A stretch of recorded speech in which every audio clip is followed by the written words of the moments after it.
par šādu neiedzību, kas notiek pie galvenā pievērceļa uz manu vasarnīcu Liepu aleju Carnikavā, taču vairs nevar klusēt. Jau kopš pavasara te notiek it kā kanalizācijas tīkla paplašināšanas darbi, bet faktiski tiek rakts, aizbērts.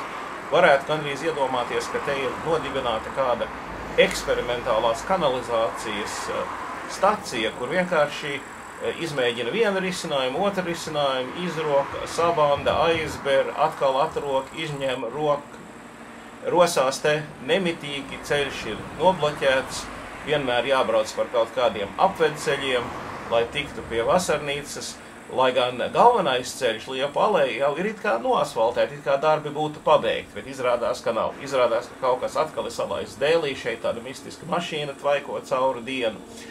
Vienīgais secinājums, ko var izdarīt, ir, ka ne tik vien valsts augstākā līmenī, bet arī šādas pašvaldības līmenī valda pilnīga izšķērdība, nekompetence, bezjēga un kārtējās neērtības un traucekļi iedzīvotājiem, kas par to visu tikai no savām kabatām maksā, principā, idiotiem.